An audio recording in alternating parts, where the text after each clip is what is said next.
नमस्कार। Electronics third year electrical third year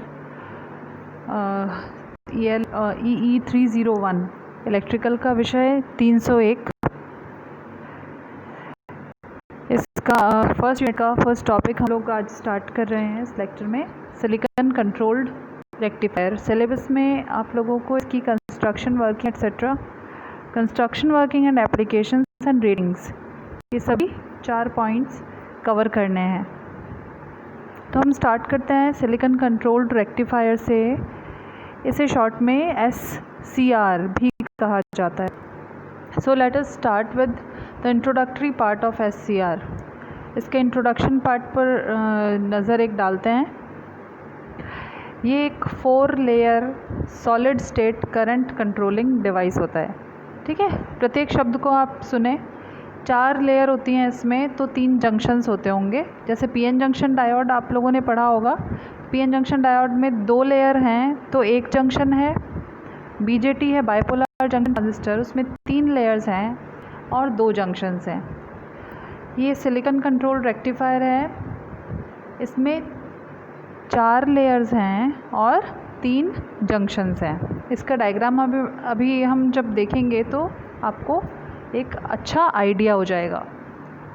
ये solid state device होता है और करंट कंट्रोलिंग डिवाइस होता है। थायरिस्टर्स फैमिली का एक मेंबर है ये भी, लेकिन थायरिस्टर नाम से SCR ही समझा जाता है जनरली। थायरिस्टर का एक दूसरा नाम SCR के तौर पर इन जनरल टर्म्स यूज़ किया जाता है।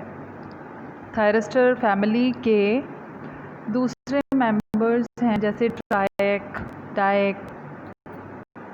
ठीक है, अब यहाँ SCR used in electronic devices where there is a need of high voltage और पावर कंट्रोल। मतलब ऐसे इलेक्ट्रॉनिक डिवाइसेस जो कि बहुत हाई पावर पर ऑपरेट हो रहे हों और जिन्हें हाई वोल्टेज या पावर कंट्रोल की आवश्यकता हो, वहाँ SCR को यूज़ किया जाए।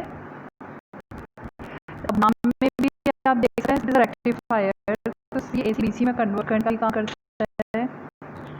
जैसे मोटर के कंट्रोल फंक्शंस हैं, उनमें मीडियम से हाई पावर तक के लिए ये एप्लीकेबल होता है। सिलिकॉन से ये बना होता है। सिलिकॉन से सेमीकंडक्टर डिवाइस है, तो सिलिकॉन यूज होता है इसमें। और जनरली इसको AC से DC में कन्वर्जन के काम में लिया जाता है, और इन्वर्जन और रेगुलेशन का भी काम इसके द्वारा किया जाता है। इंडस्ट्रियल एप्लीकेशंस में भी इसका वास्ट यूज़ होता है, बिकॉज ये हाई पावर पर ऑपरेट हो सकता है, वोल्टेज पर, हाई पावर पर। इसलिए इंडस्ट्रियल एप्लीकेशंस में भी इसे बहुत ज़्यादा यूज़ किया जाता है। ये सिलिकॉन कंट्रोल्ड रेक्टिफायर का छोटा सा इंट्रोडक्शन हमने देखा। इसका मैं आपको डायग्राम दिखाना चाहूँगी। ये देखिए, इसका कंस्ट्रक्शन है। ये 4 लेयर का डिवाइस होता है। या तो ये PN कॉन्फ़िगरेशन में हो सकता है, या फिर ये NPNP में हो सकता है। स्क्रीन पर आप देखें, और इसमें 3 जंक्शंस हैं, J1, J2 और J3।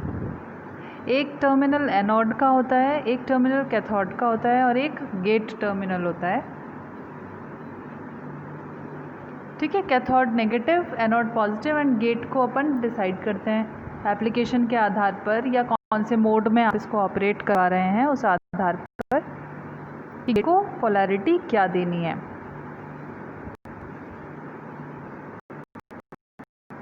यहाँ फिर साइड पर आए हैं। एक सेमीकंडक्टर डिवाइस होता है NPNP या PNPN स्ट्रक्चर में हो सकता है। 3 जंक्शंस इसके होते हैं, J1, J2, J3।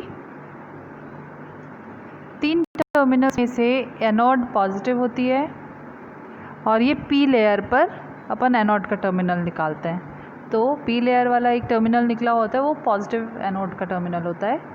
कैथोड जो है वो N लेयर पर निकला टर्मिनल होता है, वो नेगेटिव टर्मिनल होता है।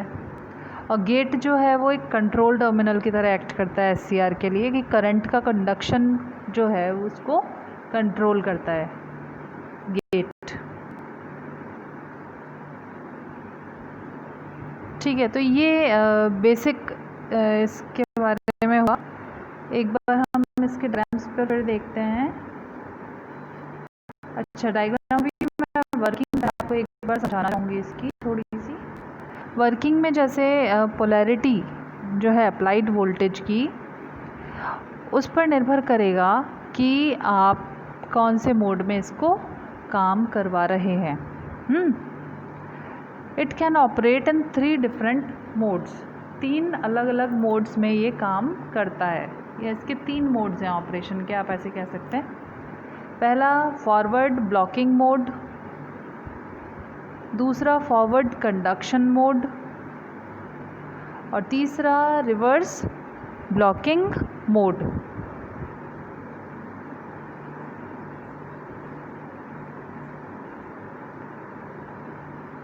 ठीक है, तो ये इसके 3 मोड्स हैं। फॉरवर्ड ब्लॉकिंग मोड हम देखते हैं। इसका एक डायग्राम है, 1 मिनट आप देखें ज़रा पहले। फॉरवर्ड ब्लॉकिंग मोड, इसका नाम है, बायस्ड है लेकिन ब्लॉक भी कर रहा है ना, कंडक्शन को ब्लॉक कर रहा है, इसलिए इसका नाम है फॉरवर्ड ब्लॉकिंग मोड। इसमें देखें आप PN कॉन्फ़िगरेशन है यहाँ पर। एनोड को अपन ने P लेयर से निकाल दिया, कैथोड को हमने N लेयर से निकाल दिया और गेट को हमने कंट्रोलिंग के लिए P लेयर पे रखा है। एनोड को पॉजिटिव वोल्टेज दिया है और कैथोड को नेगेटिव वोल्टेज हमने दिया है। गेट को हमने ओपन छोड़ा है, इसे कोई इनपुट नहीं दिया गया है, ये ओपन है। 3 जंक्शंस आप देख रहे हैं, J1, J2 और J3। J1 को पॉजिटिव वोल्टेज मिल रहा है P साइड पर और N साइड पर इसको मिल रहा है कंपैरेटिवली नेगेटिव वोल्टेज। तो J1 जो होगा वो फॉरवर्ड बायस होगा, क्योंकि N जो है वो P के रिस्पेक्ट में नेगेटिव है। इसलिए यहाँ पर J3 आप देखें, इसको N को मिल रहा है नेगेटिव वोल्टेज और P जो है वो कंपैरेटिवली पॉजिटिव है। तो P को पॉजिटिव, N को नेगेटिव, मतलब J3 भी फॉरवर्ड बायस होगा। बचा J2। ठीक है, J2 होगा रिवर्स बायस, क्योंकि P को मिल रहा है कुछ नहीं और N जो है वो, ठीक है, यहाँ पे गेट पर अपन ने कोई पल्स नहीं दी है ना, इसलिए। तो अब हम बात करते हैं हमारी PPT की। जो ब्लॉकिंग है इसमें हम बात करते हैं। पॉजिटिव वोल्टेज दिया है एनोड को, नेगेटिव वोल्टेज दिया है कैथोड को। गेट पर कोई पल्स अप्लाई नहीं की गई है, it will be kept in open state.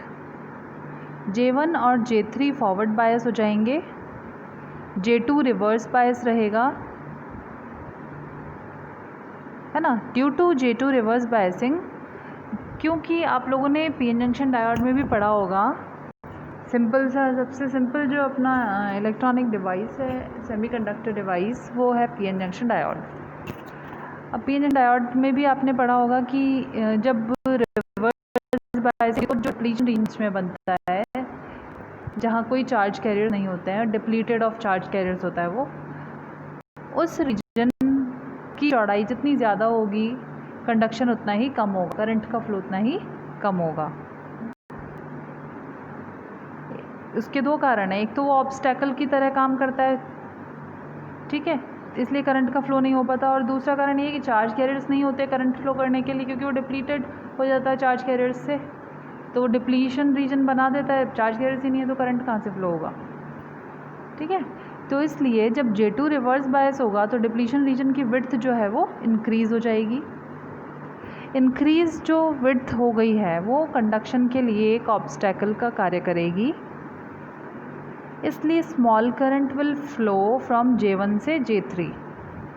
थोड़ा सा करंट फ्लो करेगा J1 से J3 की तरफ, क्योंकि J2 जो है बीच में है जंक्शन, और J2 जो है वो चार्ज कैरियर से डिप्लीट हो चुका है, वो डिप्लीशन रीजन बना चुका है और जो कि फैल रहा है रिवर्स बायस बढ़ने के साथ।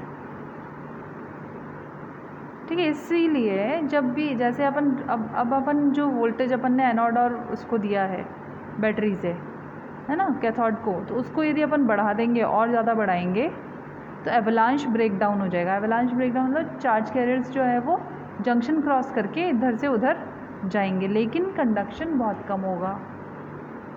ठीक है, तो ये जो लो कंडक्शन चल रहा है, लो कंडक्शन की वजह से इसको फॉरवर्ड ब्लॉकिंग मोड कहा जाता है, क्योंकि फॉरवर्ड बायस्ड है SCR लेकिन वो कंडक्ट नहीं कर रहा है। ठीक है, एक तो ये हो गया बायसिंग का तरीका कि आपने SCR के एनोड को पॉजिटिव दिया, कैथोड को नेगेटिव दिया, गेट को कोई पल्स नहीं दी है, तो वो कैसे कंडक्ट करेगा, वो इस प्रकार कंडक्ट करेगा। ठीक है, तो आज के लेक्चर में हम फॉरवर्ड ब्लॉकिंग मोड तक देखते हैं, बाकी दोनों जो मोड्स हैं वो हम नेक्स्ट क्लास में इनको कवर करेंगे। सिलिकॉन कंट्रोल रेक्टिफायर आप लोग अपने भी एक बार पढ़ें, जिससे कि आपको लेक्चर जब सुनेंगे आप तो आपको ज़्यादा अच्छे से समझ में आएगा। ठीक है, और नेक्स्ट क्लास में ही मैं इसका सिंबल भी बताऊंगी और ये प्रैक्टिकली मार्केट में जो अवेलेबल है वो कैसे दिखते हैं वो भी दिखाऊंगी। Thank you.